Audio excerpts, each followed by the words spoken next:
Hello there, everyone, and welcome to the Writer's Corner podcast. This is your host, author Anthony Avina. Thank you for tuning in this week, as always. We are on episode 24 episodes, guys. Not only is this my favorite number, but it's just incredible to think that we've done 24 episodes already and feels like it's just flown by.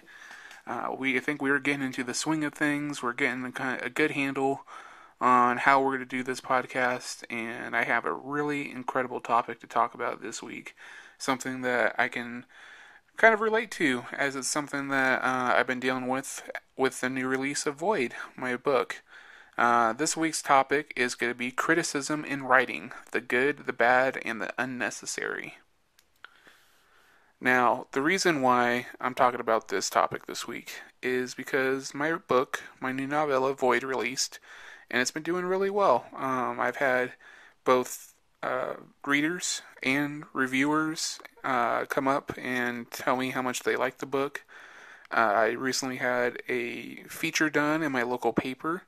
I've had a lot of bloggers comment on how much they like the book. And I've had a few interviews go over really well with both my local paper and online bloggers and writers. So I have a lot of good that's come of this.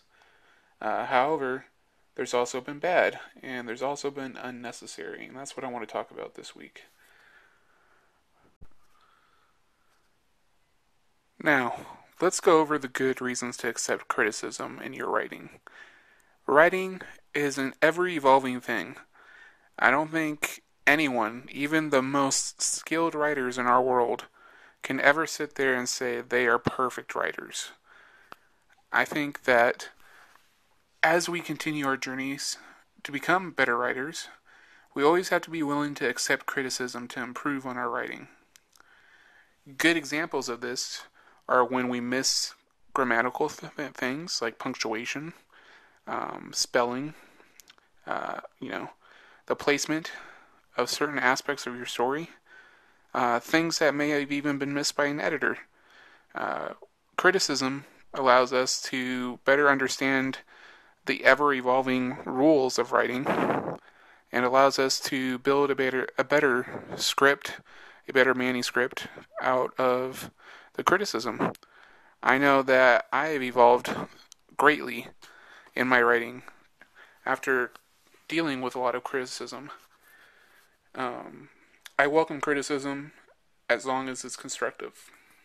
When criticism allows you to see the mistakes you've made, allows you to see what you can improve on, it makes the next book, the next story, it's that much more better. Criticism, when constructive, can help improve us, not just as writers, but in any aspect of life. When done right, when well worded, and when done with care, criticism can elevate us to a whole new creative plane. And I think that's when criticism is at its best. That is why I don't like. That's why I like not only writing my author stuff, but I also love reviewing anything: music, television, video games, and books. Because not only do I enjoy that stuff, but I like lending a helping hand because I know what it's like to be on the other side. And sometimes when you're so invested in your story, you don't always see the little things that can help improve the story overall. Like I said before, spelling, grammar, all that stuff plays a function in our life. So that's when criticism is definitely a good thing. Now let's talk about the bad. Dun dun dun. Yes, that's right. We are going to be talking about bad criticism. And this kind of goes partly hand in hand with unnecessary criticism.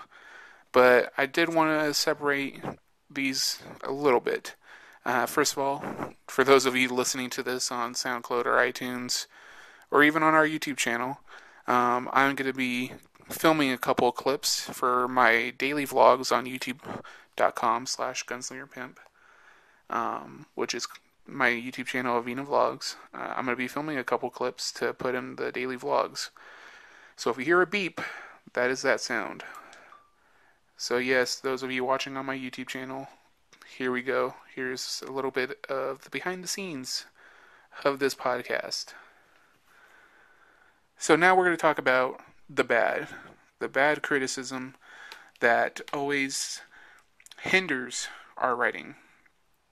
I think criticism that deals with editorial things that we miss can be very helpful and is very constructive of us to accept, or not accept, but to grow as writers. However, bad criticism, I would venture to say, is when it picks out unnecessary flaws in the story. If there is an unnecessary character growth or a character regression, that is one thing that is constructive. But when someone analyzes the story and deems that there is a certain theme missing from the story, that I believe is a bad criticism. Let me give you an example so you can understand what I'm talking about here. Bad criticism I'm talking about that you guys can understand from my point of view. I had a very well written review done recently by a blogger. They were really nice to me. They did an interview with me, and the links are up on my Facebook page if you guys want to see them. But this blogger did a really great job reviewing the book.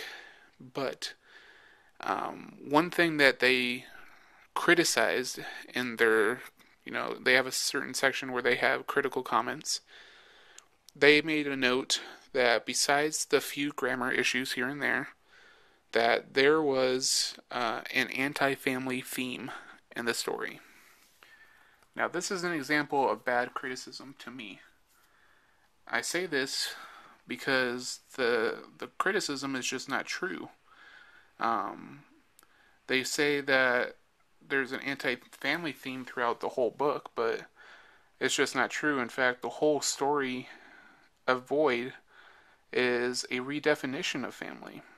I showcase a lot of issues that I think either go unnoticed or kind of swept under the rug a lot of times because people always assume that family automatically means blood. That when you have a blood relative, that's the only familial relationship that you should care about. However, that's not always the case. Sometimes the people we're related to by blood can be part of a harmful or toxic relationship. And so I went through and highlighted certain harmful family relationships.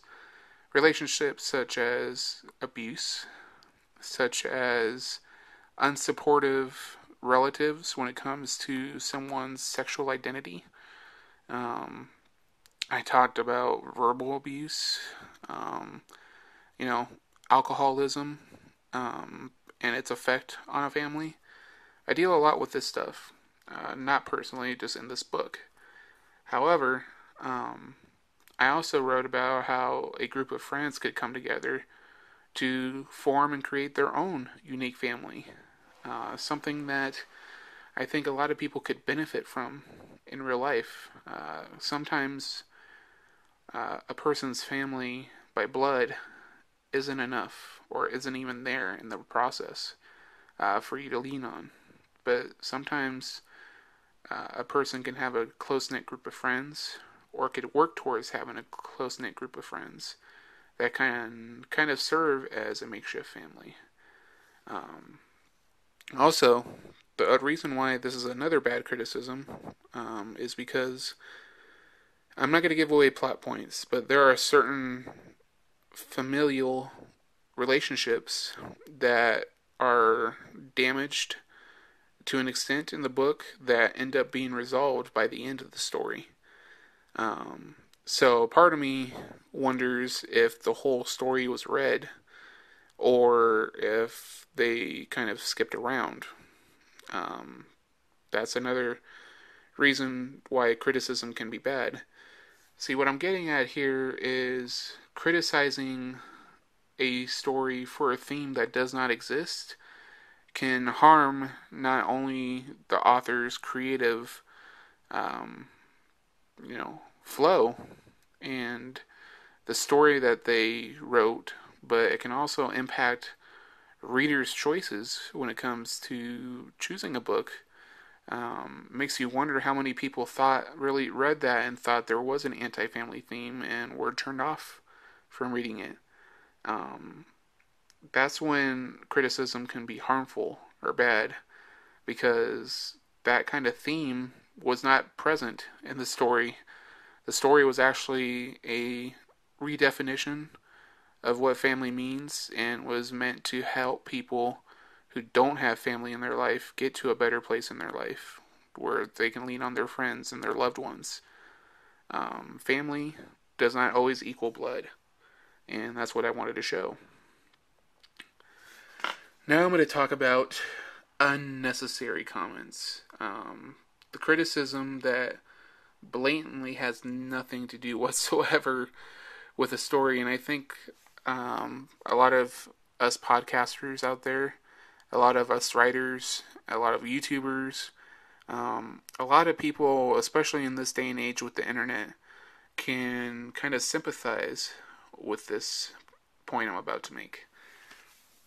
There are certain people in life, no matter what area of expertise you kind of live in, that always want to put you down or criticize you.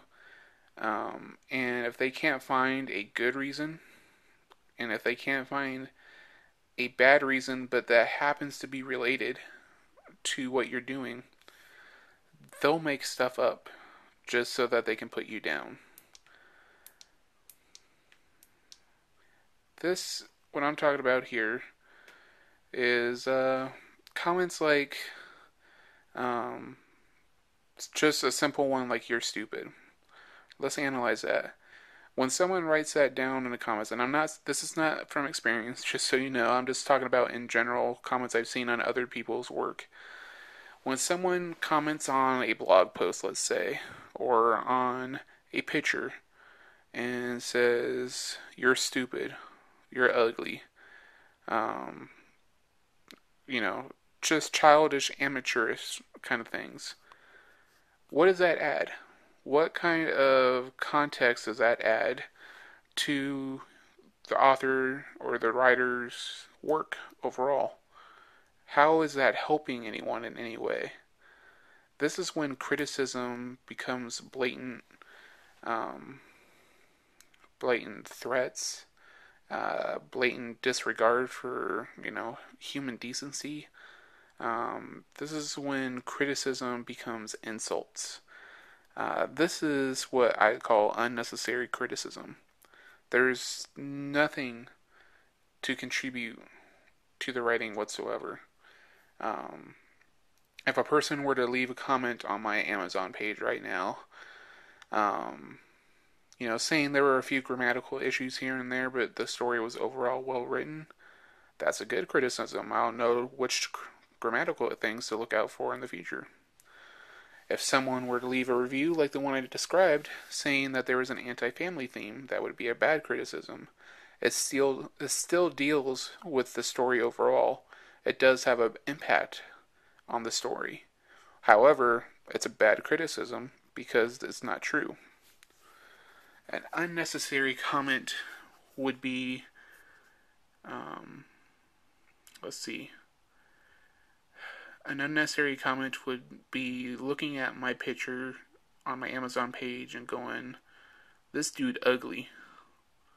Not only is that poorly worded, but it's an unnecessary criticism. It has nothing to do with Void, with the story, with me overall. It has nothing to do with me other than to serve. The only purpose it serves is to insult and to hurt.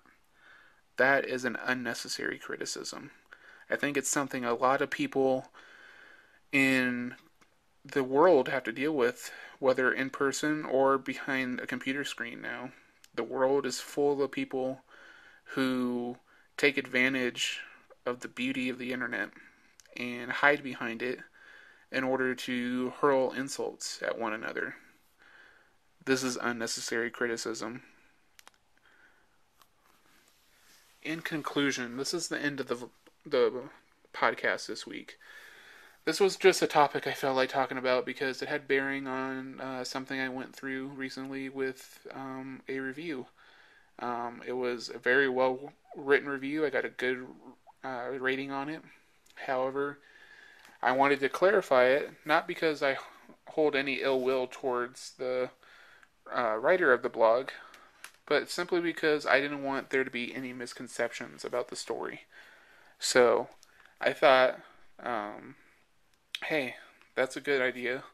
Let's talk about this. And so here you go. About 15 minutes, 16 minutes into this podcast now. Thank you guys for listening this week. Like I said, I say every week, I want your opinions. I want your thoughts on this. So leave your comments down below in the podcast. Leave a review on iTunes or on YouTube. Leave a comment in the comment section telling me what your thoughts are on criticism. When are they good? When are they bad? When are they unnecessary? If you have examples, feel free to leave them down below and we can discuss them in an open forum. I'm always here to talk to you guys. I want you guys to be as much a part of this podcast as I am. So thank you very much for all your support. And yeah, let me know what your thoughts are on criticism in writing or in general. I have the topic for next week's blog, or not blog, podcast. The podcast topic is going to be a story-related podcast. It's actually going to be talking about monsters. Not just your typical, vampire, werewolf kind of monster, the sharp fangs and bloodlust kind of monster. I'm talking about evil in general. And next week's podcast is going to talk about the monsters that are born evil. And next week's podcast is also going to talk about the monsters that we make. Something I've always been fascinated with, something I've always loved writing about in my work. I've always loved the idea that there are bad guys in the world who are born to be bad, who never had a chance to be anything other than bad because they were just born kind of wrong. But I also like the idea of analyzing the monsters that were created by other people who were born bad. People kind of like people who are horrible parents and end up creating a monster that grows up to become a killer. Sometimes monsters are born and sometimes monsters are made, and that's something I really want to get in depth and talk about with you guys next week on the podcast. So, look forward to that. And that's it for this week's episode of the podcast. Thank you so much for tuning in. And make sure, if you're watching this on YouTube, to leave a comment down below. Give the video a big thumbs up. Like this video, comment on it, favorite it, and share it. Subscribe to the channel if you haven't done so already. I'd really appreciate it. All your support means the world to me. And make sure you check out the links down below in the description box. And the eye in the sky for the recommended videos of the day. For those of you listening on iTunes or SoundCloud, make sure you check out the description of this podcast. Subscribe to the podcasts on either SoundCloud or iTunes. Leave your reviews or comments. And I'll be happy to get back to you guys. And maybe I'll pick a handful of comments to read in next week's podcast. You never know. Thank you for watching. I want to say a big thank you to all our sponsors, which can be found in the descriptions of everything down below. Especially our newest sponsor, Amazon Associates. That's right. We are an official part of the Amazon Associates, little corner of the world. I will put a link to one of the deals down below in this podcast video or on iTunes and SoundCloud. But make sure you get some great discounts on Amazon. You click the link. I believe there is a Star Wars product linked right now, but I will be changing these links regularly. Also, make sure you check out our website and blog because there will be ads on both of those. Amazon Associates, they're a great group of people. I love being a part of the team, and I hope you guys will check out all of the sponsors in the links down below. Because we got some great deals that you guys can get. Audible.com, Amazon Associates, AutoCrit, which is a great writing program I use to edit all my stuff. Um, Boho Appeal by Ali, B&H Photo Video, and more. There's so much more down below. So make sure you check it out. And again, thanks for tuning in. I really appreciate it. And I will see you for episode 25 of The Writer's Corner. This is your host, Anthony Avina, signing out. Long days and pleasant nights, my friends.